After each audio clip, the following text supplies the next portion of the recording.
employment in polite circles. The glare of lights, the studied inelegancies of dress, and the compliments offered up at the shrine of false beauty are all equally addressed to the senses. When she could not any longer indulge the caprices of fancy one way, she tried another. The Platonic Marriage, Eliza Warwick, and some other interesting tales were perused with eagerness. Nothing could be more natural than the development of the passions, nor more striking than the views of the human heart. What delicate struggles, and uncommonly pretty turns of thought.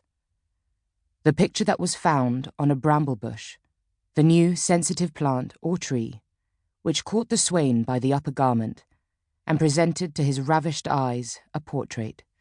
Fatal image.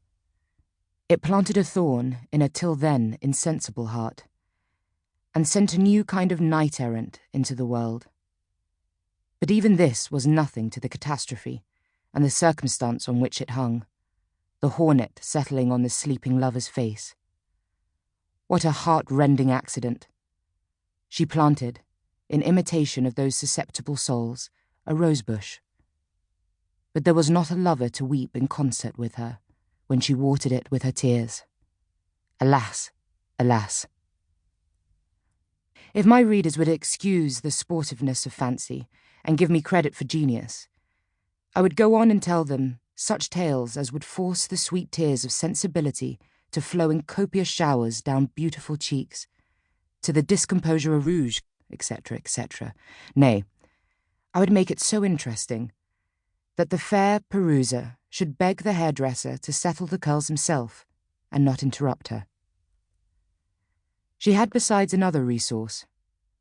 2 most beautiful dogs, who shared her bed and reclined on cushions near her all the day.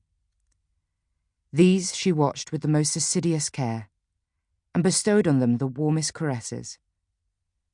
This fondness for animals was not that kind of attendrissement which makes a person take pleasure in providing for the subsistence and comfort of a living creature, but it proceeded from vanity.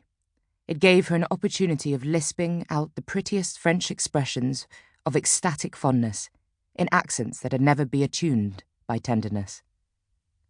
She was so chaste, according to the vulgar acceptation of the word. That is, she did not make any actual faux pas. She feared the world and was indolent. But then, to make amends for this seeming self-denial, she read all the sentimental novels, dwelt on the love scenes, and, had she thought while she read, her mind would have been contaminated as she accompanied the lovers to the lonely arbours, and would walk with them by the clear light of the moon. She wondered her husband did not stay at home. She was jealous.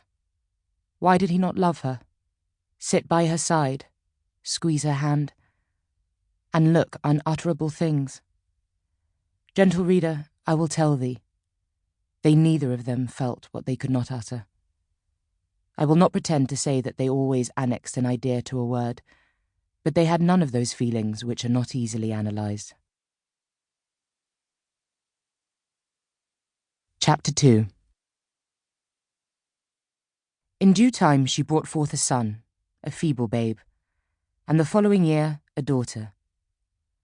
After the mother's throes, she felt very few sentiments of maternal tenderness. The children were given to nurses, and she played with her dogs.